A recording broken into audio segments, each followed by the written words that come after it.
Hello again. In this video, we're going to have a little look at the differences between sharp chisels and gouges and blunt chisels and gouges. Well, we're going to have a look. Is there any difference? Does it make that much difference? Does sharpening make a difference? I've already got some thoughts in my own head about that and some views on it, but we're going to give the experiment its dues, and we're going to find out, do sharp tools make a big difference, or can we use any tool to do our job, regardless of whether it's being sharpened or not? One of the first things I've got to do, most of my gouges, they've been sharpened up, so I'm going to have a little look around. I'm sure I can find something in the back that hasn't been sharpened up to give a comparison. And what I've got 4 love spoons, 2 that are relatively easy carving and 2 that are not so easy. And we're going to see some of the differences and a few thoughts as well on the differences between sharp gouges and blunt gouges. So yeah, we get straight into it. We're going to choose the gouges. I've just grabbed a bit of softwood that I let my boys play around with, to be honest. And I just... yeah, I mean, that is what I would class. Apologies if that came through on the microphone. I just hit a big splinter on the microphone. But that's exactly what I'm looking for. That is a blunt gouge. So yeah, that's going to be good for the experiment. This one here then, yeah, again, that's blunt. That'll do the job. This one, yeah, it's not too bad actually. But I think that'll be all right for our experiment. And this one here, yeah. Now, I put a few other gouges on the bench. But these ones here, we did another video. And the truth is, I in that other video that we did, I sharpened these up. So, I think they're probably cutting too well to be used in this video. I did another video talking about vintage gouges and modern gouges. I think they're cutting too well. So I think they're too good to use. And then on the other side of the spectrum, this one, it's actually an internal angle gouge. That is horrible. And because, it's not meant for doing, you're not meant to use it like that. You're more supposed to use it the other way around. Let's put an edge like that, it's more like this. But it's horrible. Like, I can't do anything with that much. So that's going to be no good for the experiment. And then this one here, again, this is completely blunt. You could basically carve with that all day, and I don't think it would even cut into the wood. So that's no good. It's too extreme. And again, this one, yeah, better off using a cheese grater. First up, we have our blunt gouges on an easy to carve piece of wood. Oh, I didn't like that noise straight away. That sounded like a bit of the wood. I think it was just creaking in the vise. Now you can see straight away a couple of issues we've got here. This gouge isn't really, it's not really the best one to be carving out a bowl. And it's sort of chewing up the wood. So that's not great. So that's an issue straight away. If I was using that, that's going to take me a lot of work to do the bowl. So that's an issue straight away. Let's turn it round in the vise, try and clean it up.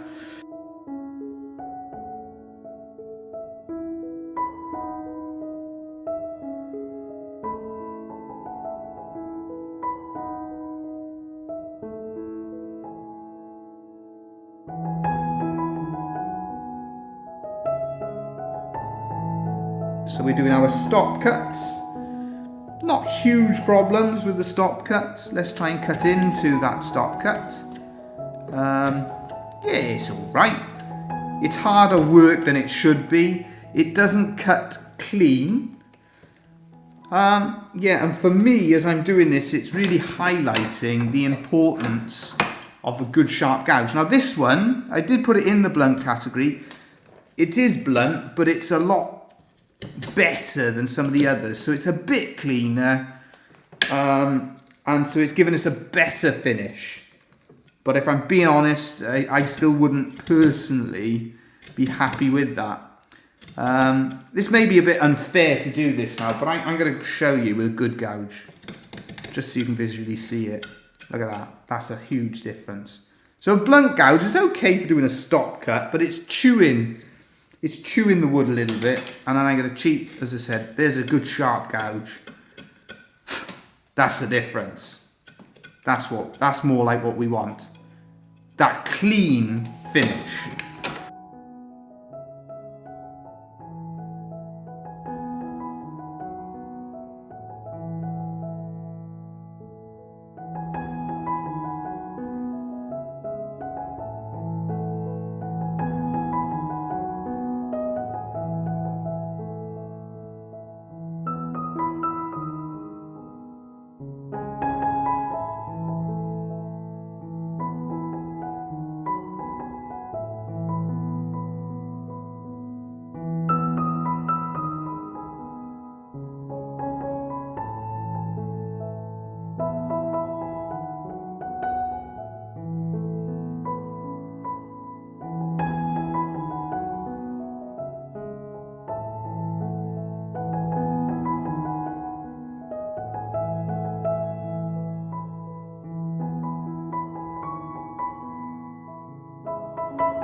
So, when we go on to doing our stop cuts, yeah, that cuts down into the wood, that cuts clean. And then again, when we use that stop cut as a barrier, clean cut, easy work. Completely contrasting what we found on the first of spring. Move it over to the other side, another sharp gouge, a clean. That noise as well, we haven't split it, it's just moving in the vise a little bit, that's all. Clean cuts, clean stop cuts down into the woods. Easy. And then using it as a barrier. Again, a nice, clean finish. Need to make it a bit bigger on the stop cuts. It's not chewing the wood, it is cutting it cleanly. So the quality of the finish is completely contrasting what we've got on the edges. If I show that, we've got much more chewing. Hopefully you can pick that up on the camera. The wood is chewing, as with this, it is a clean cut.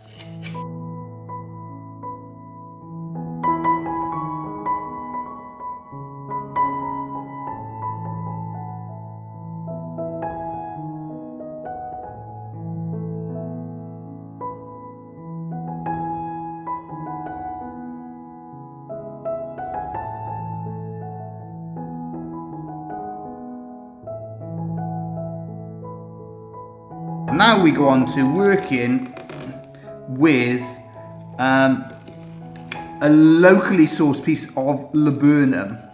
Now that's actually doing okay. And I am shocked. I thought it would really be difficult. I think I've just found a little patch that is a little bit better, a bit sharper, but that's doing okay. I'm quite shocked. I wasn't expecting that. So, let's see how the rest of the spoon goes.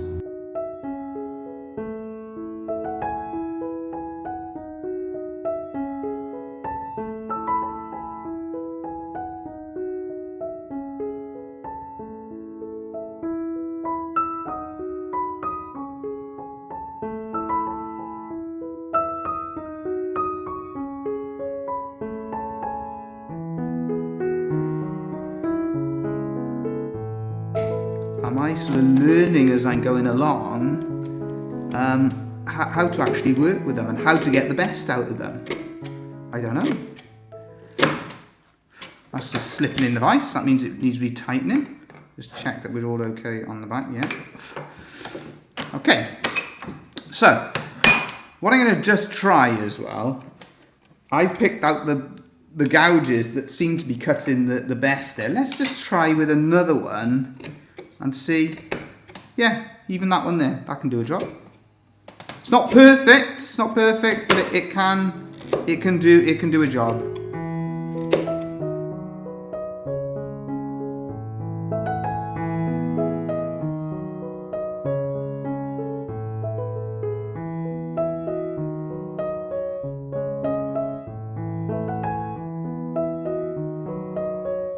Truth of it is,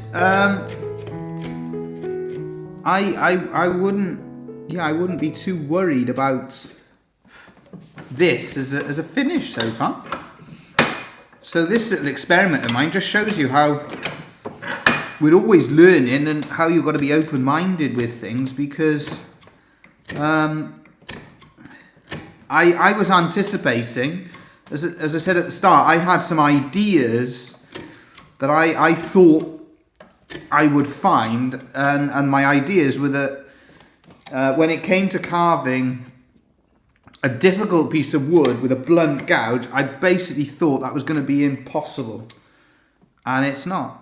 So it's actually performed better on a difficult piece of wood than it did on an easy piece of wood. So it shows how you can't sort of prejudge things until you've had a go. I don't know if that's because I've spent a bit more time working with these gouges now, and if that has led me to understand a bit better how to get the best out of them, or if there's something in the nature of the wood. I don't know. Has anyone got any comments? Put them in the comment section. Any thoughts? Why would a blunt gouge perform better on a difficult piece of wood? Perhaps it's just the laburnum.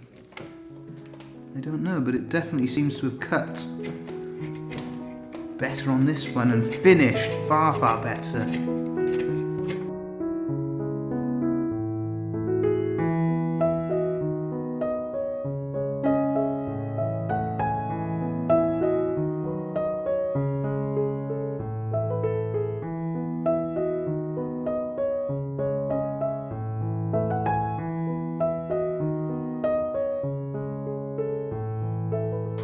Last little demonstration for you all to see. So we start off with the bowl, and as you can see, it carves that nice and easily, just like so. Laburnum as well, yeah, not the easiest wood to carve, but you get those beautiful colours in it. You get that contrast, the heartwood, the sapwood. So it's a lovely timber for the colours that you can get. There we are. We will go on to our stop cuts. So that stop cut is nice and clean, but it was nice and clean in fairness with the blunt gouge.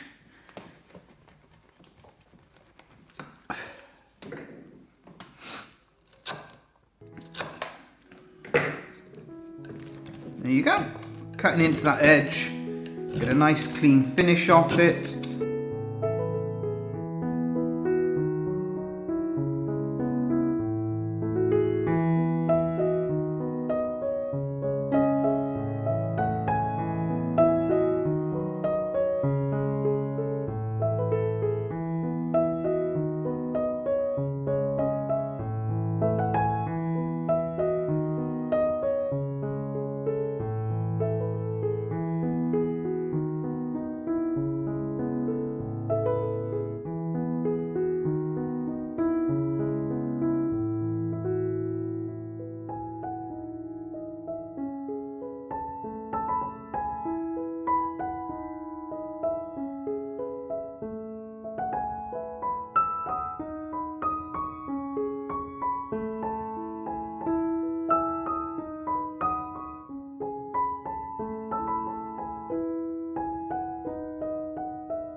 So hopefully everybody has enjoyed seeing that. Just a little bit of fun, a little bit of an experiment.